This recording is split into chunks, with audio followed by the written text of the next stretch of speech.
Most Ironman 70.3 races do not fall apart because of one obvious mistake. They fall apart because of several smaller decisions made before and during the race. In this video, I'm going to walk you through 10 brutal truths about racing Ironman 70.3. From pacing and open water panic to heat, sunburn, hydration, nutrition, bike position, and the one extra truth that catches a lot of people out before they even reach race day. So do stay with me, because by the end you'll have a much clearer idea of what to practice before race day rather than simply hoping it all goes well on the day itself. So the first brutal truth is that poor pacing will ruin your race, no matter how fit you are. An Ironman 70.3 is 70.3 miles. And for the fastest amateur athletes, it might take around 4 hours. For a middle of the pack athlete, it's often closer to 6 hours. And for athletes further back in the field, it can be around 8 hours, sometimes a little more. So it's effectively one long continuous effort. The swim, bike and run are all connected. But the mistake a lot of people make is treating each discipline as if it exists completely on its own. The bike is where your pace judgment matters most, and it is where you can do yourself the biggest damage without even realizing.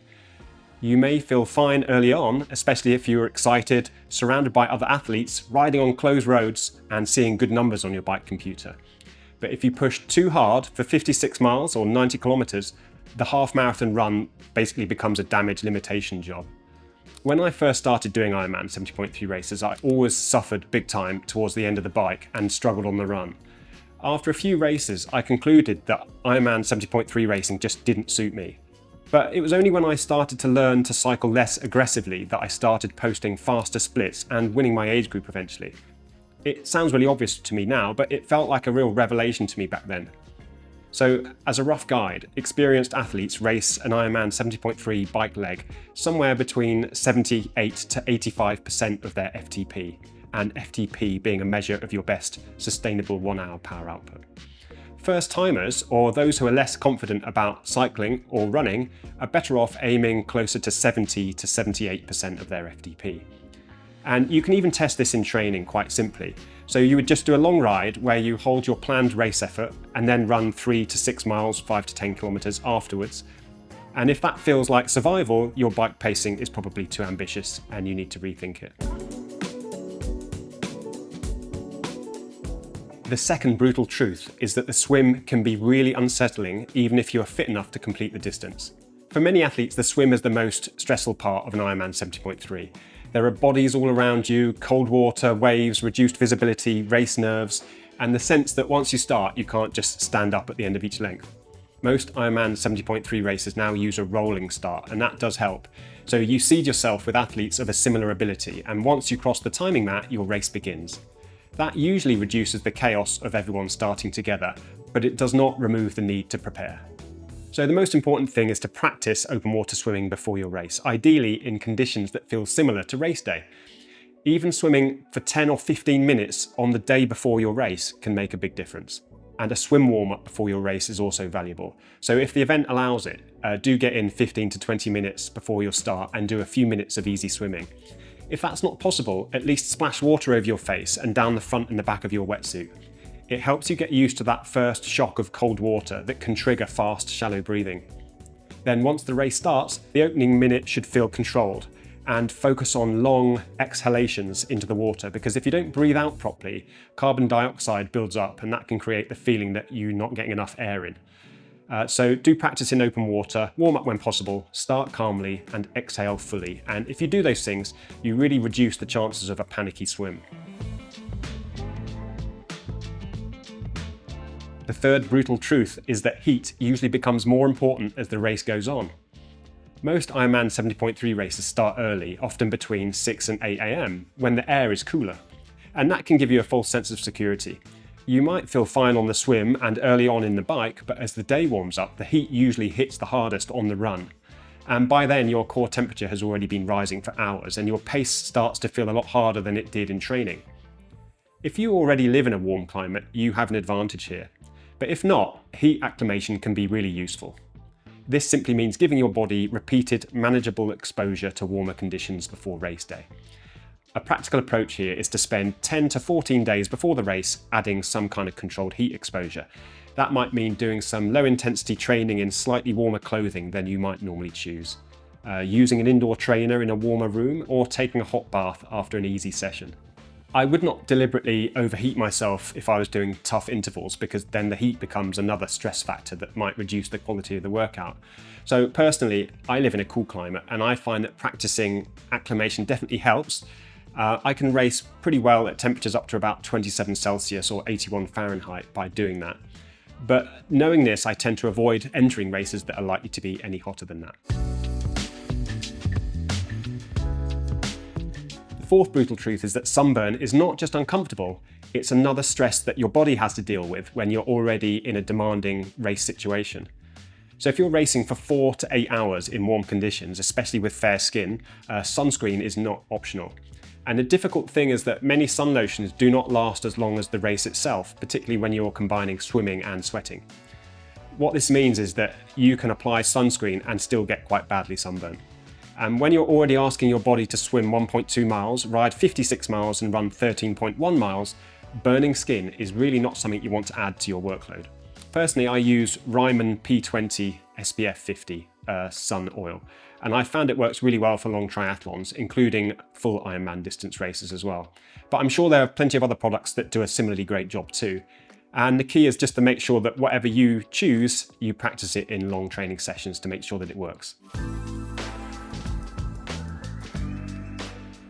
Yes, dehydration can ruin your race. If you lose too much fluid, your heart rate rises, your perceived effort climbs, and your stomach starts to slow down, and your run pace can basically collapse. But drinking too much can also be dangerous, especially if you're taking in lots of water without enough sodium. So that's known as hyponatremia, and it's where your sodium concentration in your blood becomes too diluted and you feel lightheaded or sick. So the answer here is not to force down as much fluid as possible. The answer is to have a sensible plan. For many athletes, a starting point is around 400 to 800 millilitres per hour on the bike, depending on sweat rate, heat, body size and intensity. Sodium needs do vary quite a bit, but many athletes land around 400 to 800 milligrams per hour, sometimes higher for salty sweaters in hot conditions. In practical terms, you might achieve that with a sports drink that contains sodium, electrolyte tablets in your bottles, or salt capsules taken at regular intervals with water.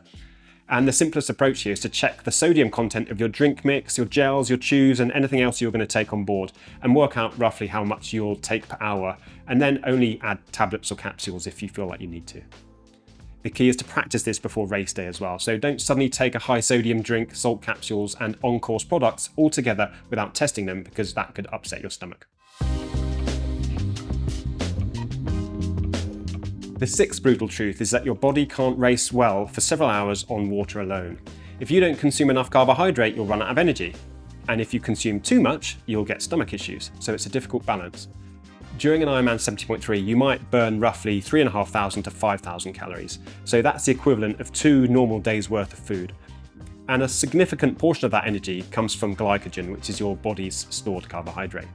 You can't replace everything you burn, but you can replace enough to delay the point where your energy starts to drop off a cliff. A good general target is 60 to 90 grams of carbohydrate per hour, especially on the bike where eating and drinking is a bit easier than on the run. To put that into kind of practical terms, if a gel contains around 25 grams of carbohydrate, then 60 to 75 grams per hour is roughly 2 to 3 gels per hour, or the equivalent from whatever you have, be it gels, energy drink, chews, bars, or real food. Some athletes can tolerate more than 90 grams per hour, especially when using products with a mix of carbohydrate types, but that needs practice. The gut is trainable, so if you gradually practice fueling during your long rides and brick sessions, you can often tolerate more carbohydrate more comfortably. So you should know your fueling plan so well that by race morning it's almost boring to you. You should know what you're taking, when you're taking it, how much fluid goes with it, and how your stomach responds at race effort. The seventh brutal truth is that an aero position on your bike only helps if you can comfortably stay in it. So I once raced an Ironman 70.3 where my neck got so sore on the bike that it still hurt 3 months later. I'd been for an aero bike fitting session, and the position that I ended up with would have been fine for a short time trial, but it certainly wasn't right for 56 miles in an Ironman 70.3. In the second half of the bike, I was sitting up, stretching my neck and shifting all around just to get through it. And by that point, I wasn't aerodynamic at all. I basically had a position that looked fast, but I could not ride it properly under race conditions. This is a very common mistake actually.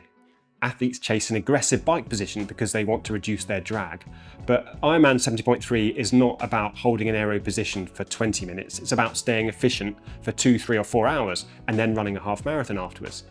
Discomfort on the bike also has like a mental fatigue cost as well, because any pain you experience during a long race registers in your brain as another reason to stop or slow down. So the solution here is not to ignore aerodynamics, because they do matter. Your race position should basically be the most aerodynamic one that you can comfortably hold during long training rides on similar terrain at similar intensity, while also eating and drinking as planned. And if you can't hold it in training, you will not magically be able to hold it on race day. I have seen and experienced some horrible skin damage at Ironman events. There is a lot of skin rubbing in a triathlon, from your wetsuit to your tri-suit to your saddle to your shoes to the moving parts of your body. And while it sounds like a minor thing, it can actually become a major problem. A small rub at mile 2 of the run can become really painful by mile 10. In some cases, skin damage can be enough to stop someone completing their event altogether. So you need a lubricant that's going to last for several hours, and you need to apply it to every part of your body that interacts with your wetsuit, race suit, bike, shoes, or another part of your body. I've used Vaseline in the past, but I do find it doesn't last that long and that Body Glide lasts longer. There are plenty of good products out there, so just choose the one that works for you really, but make sure you test it before race day. The rule is simple here: if in doubt, lubricate it. The ninth brutal truth is that your first Ironman 70.3 is unlikely to be perfect. That doesn't mean it cannot go well, it can, but these events are complicated. You have equipment choices, travel plans, accommodation, race registration, bike racking, weather, swim conditions, pacing, nutrition, hydration, transitions, kit decisions, and the emotional load of the whole thing itself. So there are a lot of moving parts, and most athletes only really learn how they personally respond to all that by racing more than once. I had 9 years away from long course triathlon, and even though I did plenty of research before I came back into it, it still took me 3 or 4 Ironman 70.3 races to feel like I had things properly dialed in again. That included my equipment, travel, accommodation, pacing, nutrition, and all the little details that only seem obvious after they've gone wrong once. So prepare as well as you can, but do not judge yourself too harshly if the first attempt is a bit messy. Don't think of it as a failure, think of it as information to learn from for next time. The 10th brutal truth is that more training is not automatically better. This catches a lot of triathletes out before they even reach race day. People assume that because Ironman 70.3 is a serious endurance event, the safest route is to keep adding more and more training. But training only works if you can absorb it. If you arrive on race day carrying months of fatigue, then your fitness may be compromised by tired legs, poor sleep, dull motivation, and a body that basically isn't fully recovered. For many busy age group athletes, 6 purposeful workouts per week is plenty. Often that means 2 swims, 2 bikes, and 2 runs. Plus, if you can hopefully fit them in, 1 or 2 short strength workouts as well to back them up. A structured plan can help because it removes a lot of the guesswork. Our MyProCoach Ironman 70.3 plans are really popular, and they're built around progressive training, sensible recovery, and sessions that fit around a real life. You can check them out at myprocoach.net or via the link in the description, and they come with email coach support for whenever you need guidance. But the bigger point is this: you do not get fitter by surviving more sessions. You get fitter by absorbing the right sessions consistently. Right, that's all for today. That's the 10 brutal truths. But before you go, I'd love to know what's the one thing you wish you'd known before your first race, because it could help another athlete avoid the same mistake. The next video on screen reveals how I raced my best ever Ironman 70.3 without doing any brick sessions. You can also watch our How to Prepare for an Ironman 70.3 Triathlon playlist. And if you found this useful, please subscribe to MyProCoach for more calm, practical triathlon advice.